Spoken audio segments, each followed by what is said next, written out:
Nag-update tayo dito sa tanim nating mais, yellow corn.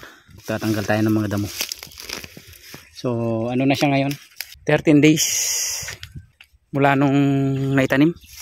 13 days na siya. Bisitahin natin, monitor natin kung ano lagay niya, no? Kung umepekto na ba yung una nating aplikasyon from 0 to 7 days na first fertilization natin. Then check din natin kung may umaatake na. Kasi 10 days may aatake na dyan. Yung FAW. No, yun yung kalaban natin ngayon, yung FAW. Aatikihin na siya. Tingnan natin kung kumusta na. Kung wala pa rin. Kasi kailangan na nating sprayan to para maano natin, maprotektahan. Spray na tayo ng pangdamo rin sa 15 days niya. 15 days dito sa Saturday. Saturday yung schedule natin para sa pag-i-spray nito. So tara, tingnan natin. Dito na siya. Ito yung bukid natin. Maliit na taniman ng mais. Tingnan natin siya. So ito na yung update. Ito na yung update na dun sa taniman natin. Umepekto na rin, no? Yung ano natin. Unang ina-apply na fertilizer. Kailangan natin tanggalin yung mga to. Itong mga ano, nauna, mga tumubulang ko. Tanggalin. Kasi mayroon na tayong nakikitang sign, no, ng atake ng FAW. No, kailangan na natin siyang sprayan agad.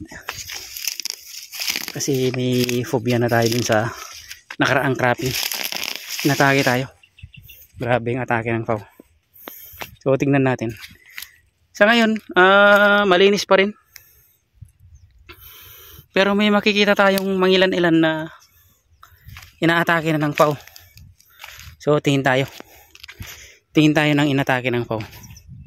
So tignan nyo ano pa lang to. Nasa 13 days pa lang ito. Pero may sign na ng atake ng FAW. So malinis pa rin dito sa mga banda rito. Pero dito meron na. Ito na, oh. Ayan, oh. Natake na siya. Natake na ng FAW. Ayan. Ayan siya. So magiging ano na yan. Magiging FAW na to. Una, butterfly muna yan. Tapos mangingitlog dito. No? Dito na siya iitlog. Bawat puno to may isa. May isang uod na maninirahan. So kailangan natin na siyang isprayan. Mga systemic na ano, insecticide. Prebaton, ganun. Grabe, maganda pa naman sana. Kaya lang ayan nga, meron na naman tayong kailangang ayusin. Ayan, tulad yan, FAW. 13 days meron na. May atake na siya. Nasa talbos. Ayan, 13 days may atake na. Grabe. Grabe itong mga FAW.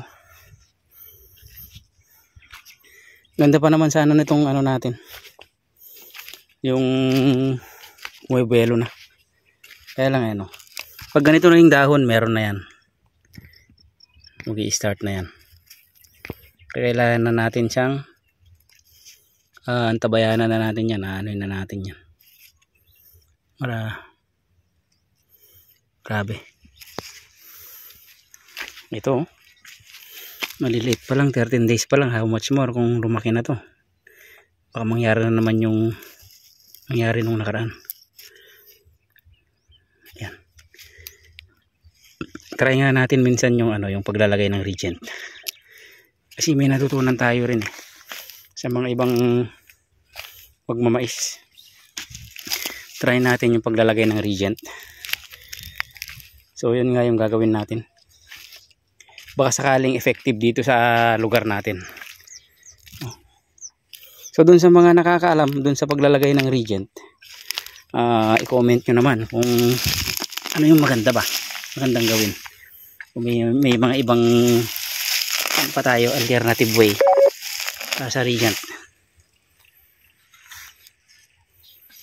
Grabe, i-atake na pala. Hindi natin alam. Ganyan pala siya. Ito oh. Ilang puno na to oh. Bata pa lang may atake na agad. Kailangan nating lagyan ng ano to, pamuksa na. Grabe to.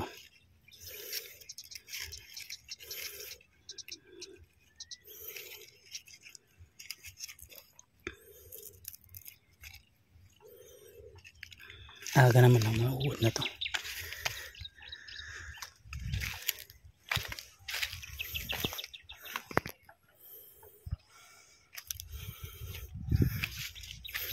Grabe. Ay, tanggalin natin itong mga sayang.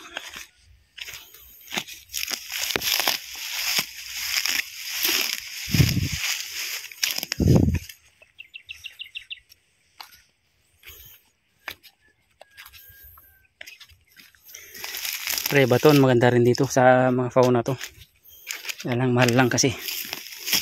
Lalo na pang sa ating mga farmer na nagtitipid, no?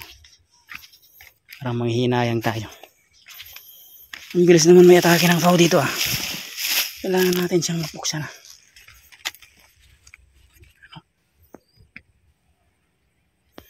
Maganda pa naman sana. Pero di bale. Subaybayan natin yan. Alin natin itong mga paragis na ano.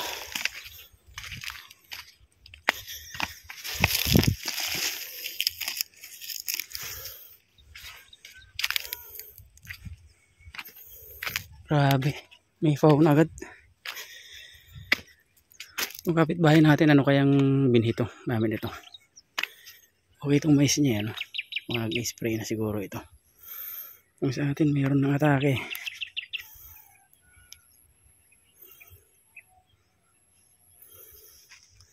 May atake na agad.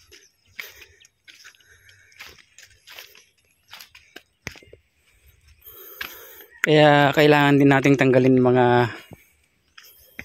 mga yan. Kasi ano yan eh, dyan mamumugad. Dyan yung unang inaatake ng ano, mga FAO. So sila yung magta-transfer dito sa mga ano natin. Kailangan nating tanggalin mga yan. Ayan o. Yung mga naiwan na ano. Dito kasi sila mag-i-start ano eh. Kaya ayan, kailangan nating eliminate. Bunutin natin.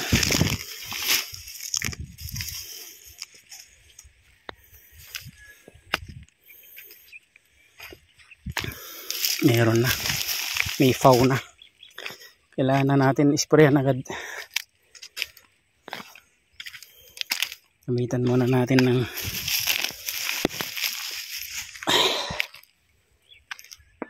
ganda sana. Kaya lang eh. So hanggang dito na lang muna itong vlog na to mga lods. Bunot-bunot muna tayo ng mga damo. So makita nyo naman 13 days meron na pong sign ng atake ng FAO.